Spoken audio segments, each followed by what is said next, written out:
Hello दोस्तों, आज मैं आप सभी को जो है क्लास 12 एनसीईआरटी मैथ चैप्टर 4 प्रश्नावली 4.2 का जो है क्वेश्चन नंबर 6 को बताने वाली हूँ। तो आप लोगों को से अनुरोध है कि इस वीडियो के अंत तक बने रहिएगा, इस वीडियो को फुल वॉच कीजिएगा, तभी आपको जो है क्लास ये क्वेश्चन नंबर 6 समझ में आएगा। तो चलिए अब मैं वीडियो को स्टार्ट करती हूँ। तो क्लास 12 मैथ है और चैप्टर क्या है 4 है, जिसका नाम सारणिक है, और प्रश्नावली कितना है 4.2 है, जिसमें क्वेश्चन नंबर 6 को देखेंगे। 6 को देखने से पहले यहाँ पर पढ़ लीजिए क्या लिखा है कि सारणिकों के गुण धर्मों का प्रयोग करना है।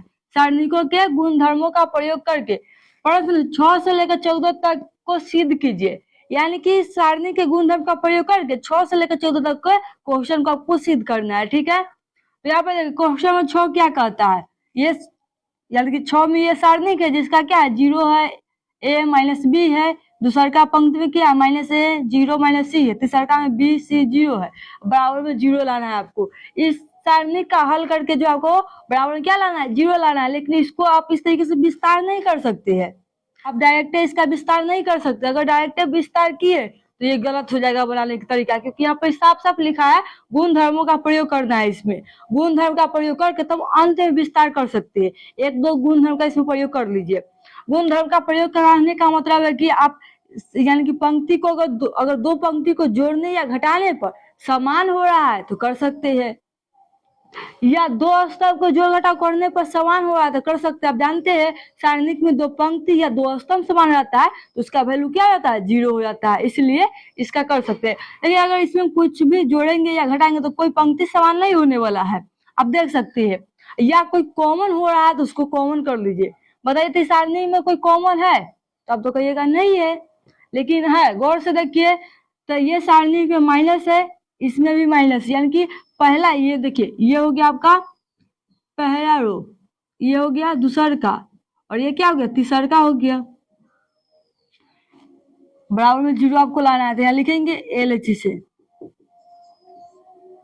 सारणी फिर जो है उसको उतार लीजिए। 0 है, A है, माइनस B है, minus A 0 minus C B C 0 है। अब इसमें देखिए ये रो 1 हो गया, ये 2 हो जाएगा और ये 3 हो जाएगा। तो अब इसमें देखिए क्या कॉमन है, जो कॉमन होगा यानी कि आप जानते हैं सारणिक में कॉमन जो है कोई एक पंक्ति से या कोई एक स्तंभ से ले सकते हैं। ओके, तो यहाँ पर देख लीजिए, यहाँ पर देखिए क्या इसमें क्या कॉमन आपको नजर आ रहा है। इसमें एक ही चीज कॉमन है, वो है R1 में माइनस कॉमन है, R2 में भी माइनस कॉमन है। तो R1 R2 से माइनस कॉमन ले लीजिए। तो यहाँ पर आप लिख भी सकते हैं कि R1 और R2 से माइनस कॉमन लेने पर इतना लिख दीजिएगा आगे। तो माइनस कॉमन ले लेंगे तो माइनस इंटू माइनस हो जाएगा, माइनस इंटू माइनस कॉमन हो गया। इसको बाद इस तरीके से सारणिक बना लीजिएगा, माइनस इंटू माइनस कॉमन होगा, क्योंकि एक माइनस है R1 से, दूसरा का माइनस है R2 से, इसलिए माइनस इंटू माइनस होगा। ठीक है, अब चलिए अब इसको लिखिए।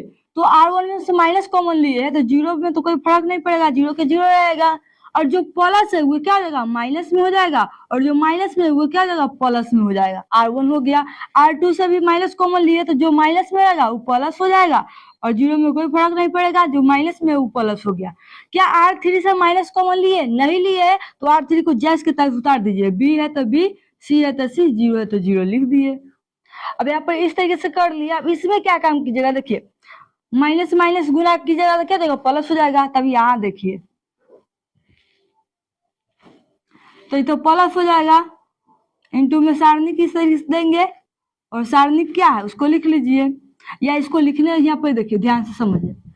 अब इसमें क्या करे जो कुछ कॉमन हो जाए। आप तो कॉमन कैसे कीजिएगा, आप तो इसमें से कोई कॉमन नहीं होगा, तो कॉमन करने के आपको एक उपाय करना होगा। अगर देखिए ये R2 है, R2 में अगर हम B से गुना कर देंगे तो A भी हो जाएगा, R3 में A से गुना कर देंगे तो A भी हो जाएगा, यानी कि O भी A भी हो जाएगा, O भी A भी होगा। 0 में तो सभी चीज कॉमन रहता है, तो इससे जो है ये क्या होता है स्तंभ से क्या कॉमन हो जाएगा A भी हो जाएगा। आप कर सकते हैं, यहाँ पर लिखेंगे R2 में जो है B गुना करने पर, और R3 में जो है A को गुना करने पर। इस तरीके से आप लिख सकते हैं। इसका मतलब क्या हुआ, R2 में हम B से गुना किए हैं और R3 में हम A से गुना किए हैं। तो जिसमें गुना करना है उसको पहले लिखिए, R2 में किए तो R2 लिखिए, और क्या गुना करना है B, तो B, और जो यहाँ लिखे उसके साथ लिखिएगा। R3 में लिखे तो R3 दिए, तीर के निशान दिया, फिर R3 में क्या करना है हमको, A से गुना करना, तो A लिख दिए इंटू में R3। इसका मतलब क्या होगा, हम क्या R2 में B से गुना किए हैं, R3 में हम A से गुना किए हैं। उसका ध्यान देखिए, माइनस माइनस क्या हो जाएगा, प्लस हो जाएगा। सारणिक बना लीजिए इस तरीके से। देखिए क्या R1 में कोई परिवर्तन किए, नहीं, यहाँ जो लिखे है उसी में सिर्फ परिवर्तन होगा।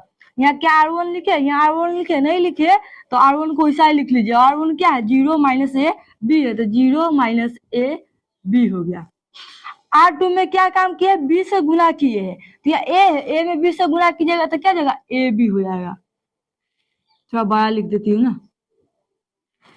0 में B से गुना करेंगे तो 0 हो जाएगा, और C में B से गुना कर देंगे तो BC हो जाएगा। समझ में आया कि नहीं। R2 में जो है B से गुना किए तो A में B से गुना करने पर A B, 0 में B से गुना करने पर 0, C में B से गुना करने पर BC। अब R3 में किससे गुना करना है, A से। R3 यही ना है, इसमें से गुना कीजिए। B में से गुना कीजिएगा तो AB, C में A से गुना कीजिएगा तो CA, और 0 में B से A से गुना कीजिएगा तो 0। देखिए R3 में A से गुना किए तो B है, तो B में A से गुना करने पर AB लिखिए, C में A से गुना करने पर C है, और 0 में A से गुना कीजिएगा तो 0। इस तरीके से हो गया। अब बताइए यहाँ से क्या कॉमन आपको नजर आ रहा है, ये हुआ कॉलम 1, ये 2 और ये 3 हो गया। तो बताइए क्या कॉमन है। देखिए स्तंभ 1 में देखिए ए बी है, 0 में सब चीज कॉमन होता है, ठीक है। तो स्तंभ A से तो आपको ए बी कॉमन हो जाएगा। B दूसरा में देखिए, दूसरा स्तंभ में क्या कॉमन है, तो इसमें भी A है और इसमें भी A है। 0 को छोड़िए, 0 में सब चीज कॉमन मिलता है, तो इसमें भी A है, इसमें भी A है। R3 में क्या कॉमन है, तो इसमें भी B, इसमें भी। आपको समझ में आया क्या क्या कॉमन है। देखिए यहाँ पर लिखती हूँ, आप समझ लीजिए। लिखेंगे R1 से क्या कॉमन लिए है, ए बी। R2 से क्या कॉमन, A, और R3 से B कॉमन लेने पर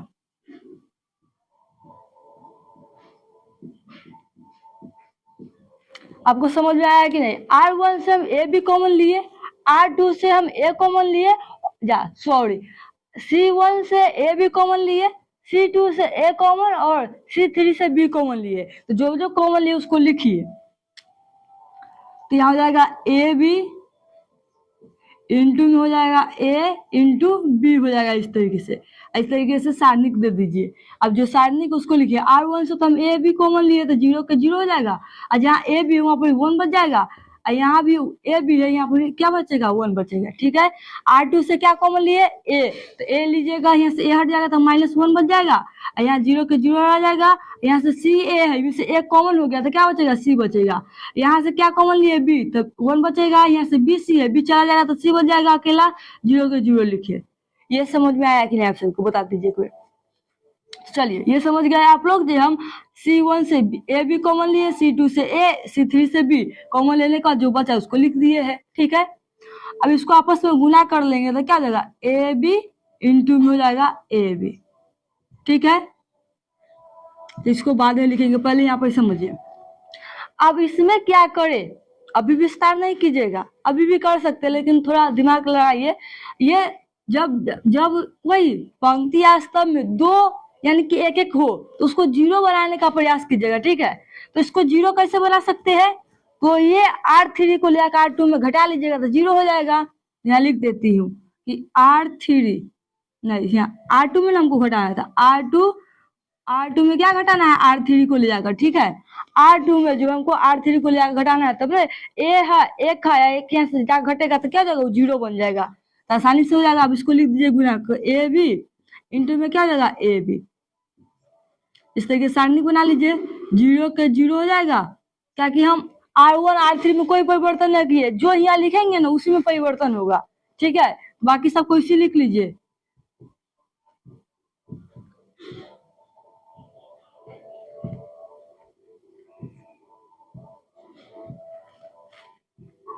चलिए यहाँ 0 था, -1 है, -1 दिए, 1 है तो 1 दिए।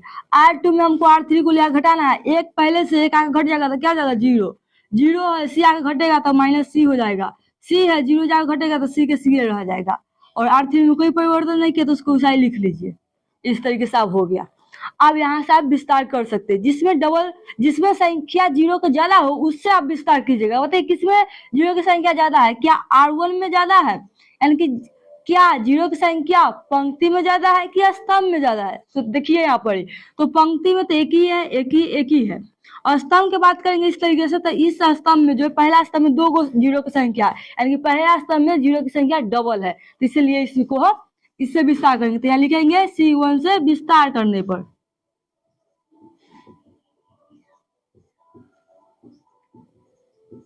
ये सब लिख कर बनाइएगा ना तो आपको बहुत अच्छा लगेगा, कॉपी को चेक करने में, और नंबर भी अच्छा से मिल जाएगा आपको। चलिए तो दोनों को आपस में गुना कर लीजिएगा तो AB का स्क्वायर हो जाएगा।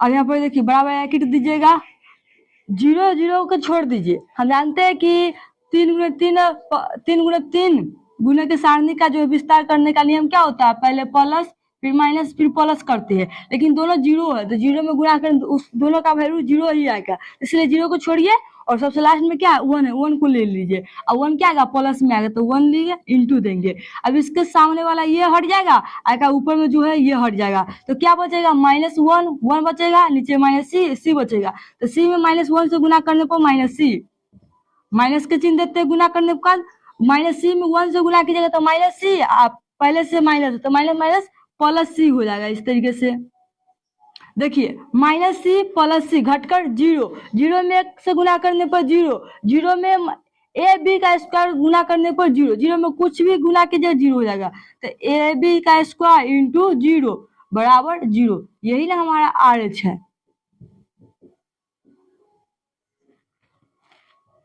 तो इस तरीके से जो है आप प्रूव कर सकते हैं। तो हमें कमेंट में जरूर बताइएगा आप लोग कि हम जो बताए वो आपको समझ में आया कि नहीं, वीडियो कैसी लगी है वो भी बताइएगा कमेंट में, और वीडियो अच्छे लगे तो लाइक कीजिए, सब्सक्राइब कीजिए, और यदि मेरे चैनल पर न्यू है तो इस चैनल को सब्सक्राइब साथ में जरूर कर लीजिएगा, शेयर नहीं किया तो शेयर कर लीजिए। Thanks for watching.